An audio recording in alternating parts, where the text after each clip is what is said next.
మనకు ఒక 1 crore property కొంటున్నాం. ఓకే అండి. ఎట్లా కమిషన్ అయితే ఇవ్వాల్సిందే, ఏజెంట్కి కావచ్చు, మన ఇచ్చిన అమౌంట్లో ఎంతో కొంత కమిషన్ రూపంలో పోతుంది. అవునండి.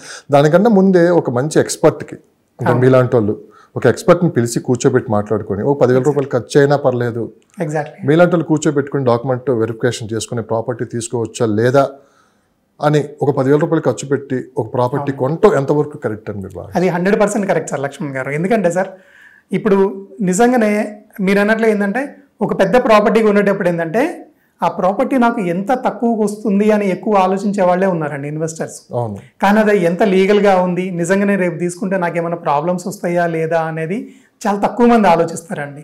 దానికి మహా అయితే ఎంత అవుతుంది సార్, ఒక 5,000 10,000 అంతకంటే ఎక్కువ కావండి.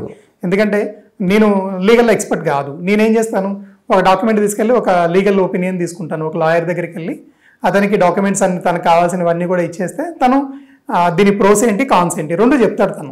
దీనితో పాటు ఇక్కడ మార్కెట్ వాల్యూ ఎంత ఉందనేది కూడా మనం చెక్ చేసుకోవాలండి. ఆ మార్కెట్ వాల్యూ కూడా ఎవరు చూడరు అనమాట. ఈ లీగల్ ఒకటి, ఈ మార్కెట్ వాల్యూ ఒకటి, ఇవి రెండు కూడా కొంచెం ఖర్చుతో కూడుకున్నది, కొంచెం అంతే, ఎక్కువ కాదు. ఎందుకంటే మనం 1 కోటి రూపాయలు పెట్టి కొనేటప్పుడు ఒక 5,000 10,000 నథింగ్ అన్నది. ఇది కనుక మనం తీసుకుంటే కనుక తెలియని విషయాలు కూడా చాలా వరకు అక్కడ తెలిసిపోయే అవకాశం. అవునండి, మనకి చాలా వరకు తెలియదండి. వాటిలో కొన్ని టర్మ్స్ కూడా యూజ్ చేస్తారు రియల్ ఎస్టేట్ లో, అవి అసలు మనకి తెలియదు. 1960 నుంచి డాక్యుమెంట్స్ మొత్తం బయట తీయాలంటే మన వల్ల కాదు. అవునండి. ఎక్స్పర్ట్ కే తెలుసు, దాని మీద పనిచేసే వాళ్ళకి తెలుసు. కాబట్టి కరెక్ట్ అండి. ఒక 10,000 రూపాయలు ఖర్చు అయినా పర్లేదు, ఒక మంచి ఎక్స్పర్ట్ పెట్టుకొని మీరు ఒక 50 లక్షలు పైన ఏ ప్రాపర్టీ కొన్నా కానీ ఖచ్చితంగా ఒక అడ్వైజర్ అయితే మీరు పెట్టుకోండి. అతను చెప్పిందే ఫాలో అవ్వండి. అట్లా చేస్తేనే మీరు ఎక్కడ లాస్ పోయే అవకాశం ఉండదు. ఇది మా ఛానల్ ద్వారా మీరు చెప్పదలుచుకున్నాం. కరెక్ట్ అండి. ఇది అమౌంట్ అనే కాకుండా సార్, ఒక ప్రాపర్టీ తీసుకోవాలి అనుకుంటే లీగల్ ఒపీనియన్ ప్లస్ మరలా మార్కెట్ వాల్యూ ఎలా ఉందనేది వెరిఫై చేసుకుంటేనే బెటర్ అండి. అవును. అది ఇట్ డజంట్ మ్యాటర్ అండి. అది 10 లక్షల 50 లక్షలు అనేది వేరే విషయం. ఎంతైనా కానీ పెద్ద అమౌంట్ అంటే 50 లక్షలు పైన కదా. అవునండి. సో అంత అమౌంట్ పెట్టేటప్పుడు ఏంటంటే మనకి అసలు అది ముందు ఈ వెరిఫికేషన్, డాక్యుమెంట్ వెరిఫికేషన్ ఓ పక్కన అయితే అది ఫ్యూచర్ ఎలా ఉంటుందో తెలియాలి కదా. డెఫినెట్గా 10 సంవత్సరాల తర్వాత ఎలా ఉంటుంది అప్రిషియేషన్, తర్వాత ఒక 5 years లో ఎంత పెరుగుతుంది, ఇది కూడా మనకు లెక్క రావాలి కదా. ఏదైనా పెట్టుబడి రూపంలోనే పెట్టేది మనం ఏది చేసినా కానీ. ఏంటి సార్ ఇటు HMDA ఎక్స్పాండ్ చేస్తున్నారంట. అంటే యాక్చువల్గా పాత గవర్నమెంట్ 2031 ప్లాన్ ఇచ్చారు. ఇప్పుడు న్యూ గవర్నమెంట్ 2050 అనే కొత్త ప్లాన్తో వెళ్తున్నారు. ఏ విధంగా దీన్ని ఎక్స్పాండ్ చేస్తున్నారు? ఒకవేళ దీన్ని ఎక్స్పాండ్ చేస్తే HMDA పరిధిలో ఉన్న మొత్తం ఎలాంటి చేంజెస్ వచ్చే అవకాశం ఉంది? ఇది ఒకటి కొత్త గవర్నమెంట్ తీసుకున్న ఒక మంచి మూవ్ అండి. ఇది ఎస్పెషల్లీ మన హైదరాబాద్ సిటీకి మంచి గ్రోత్ రాబోతుంది అనమాట.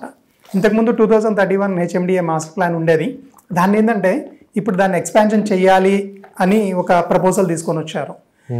ఈ ప్రపోజల్ కూడా అంటే ఎక్కడి వరకు అని చెప్పలేదు, కానీ మేము ఎజంప్షన్ చేసేది ఏంటంటే ఇది ఆల్మోస్ట్ ఆల్ RRR దాకా టచ్ అవుతుంది అని చెప్పేసి మేము అనుకుంటున్నాము. అంటే ఫ్యూచర్లో ఏంటంటే ఈ HMDA అనేది మొత్తం మనకి RRRకి లోపల ఏదైతే ఉందో ఇది మొత్తం హైదరాబాద్ అనే ఉద్దేశంతో రాబోతుంది. అంటే 2 జోన్లకు వస్తుంది ఏంటి? కాదండి, ఇది మొత్తం ఒకటే జోన్ అవుతుంది. ఓవరాల్ మొత్తం ఏమో హైదరాబాద్ దాటి బయటికి వెళ్తే RRR దగ్గరికి వెళ్తే ఇంకొక కొత్త సిటీ ఏర్పడబోతుంది. అది సబర్బన్ అంటున్నారు కానీ ఇంకొక జోన్ అని చెప్పట్లేదు. కానీ HMDA ఏమవుతుందంటే ఇప్పుడు మనకి షాద్ నగర్ ఇటువైపు లాస్ట్ ఉందండి, సౌత్ వైపు. ఇటు మనకి వెస్ట్ వైపు తీసుకుంటే సంగారెడ్డి లాస్ట్ ఉంది. సో ఇట్లాగా వీటన్నిటిని ఏంటంటే ఇప్పుడు ఇంకొక 10 kilometers రేంజ్ పెరిగే ఛాన్సెస్ ఉన్నాయండి. దీనివల్ల ఏమవుతుందంటే ఇప్పుడు ఉన్న సిటీలో ఉన్న R1 జోన్స్ ఏవైతే ఉన్న రెసిడెన్షియల్ జోన్స్ కానివ్వండి, పెరి అర్బన్ జోన్స్ కానివ్వండి, కన్జర్వేషన్ జోన్స్ కానివ్వండి, ఇవన్నీ కూడా ఏంటంటే ఇప్పుడు ఉన్న సిటీలో ఉన్నవి కొంచెం చేంజెస్ అయ్యే ఛాన్సెస్ కూడా ఉన్నాయండి. అలాగని తొందరపడి ఇప్పుడే కొనమని చెప్పట్లేదు, కొద్దిగా వెయిట్ చేయమని చెప్తాను నేను. ఈ జోన్స్ అన్నిటి కూడా ఒక క్లారిటీ వచ్చిన తర్వాత అప్పుడు తీసుకుంటేనే బాగుంటుందండి. ఎందుకంటే ఇప్పుడు ఈ పెరి అర్బన్ జోన్స్ ఏవైతే ఉన్నాయో అంటే ఇవి ఏంటంటే రెసిడెన్షియల్ జోన్కి ఆనుకునే ఉంటాయి అన్నమాట. ఇవి రేపు ఈ 2050 HMDA మాస్టర్ ప్లాన్ వచ్చిందనుకోండి, అంటే నేను ఎజంప్షన్ చేసేది ఏంటంటే ఈ పెరి అర్బన్ జోన్స్ ఏవైతే ఉన్నాయో ఇవి కొంచెం చేంజ్ అయ్యే ఛాన్సెస్ ఉన్నాయండి. ఇవి రెసిడెన్షియల్ జోన్స్ కింద కన్వర్షన్స్ అయ్యే ఛాన్సెస్ ఉన్నాయి. సో అలాగని ఇప్పుడే మీరేమి కంగారు పడి ముందే ఏం డెసిషన్ తీసుకోకండి. ఎందుకంటే ఎక్కడ అవుతుంది, ఏం చేస్తారు, ఏవే జోన్స్ చేంజ్ చేస్తారు అనేది కూడా తెలియదు. కానీ ఇది 100% అయితే మాత్రం ఎక్స్పాన్షన్ అవుతుందండి. ఇప్పుడున్న ఈ HMDA లిమిట్స్ షాద్ నగర్, సంగారెడ్డి ఏవైతే ఉన్నాయో వీటిని ఇంకొక 10 kilometers అయితే మాత్రం 100% ఎక్స్పాండ్ అవుతుందండి.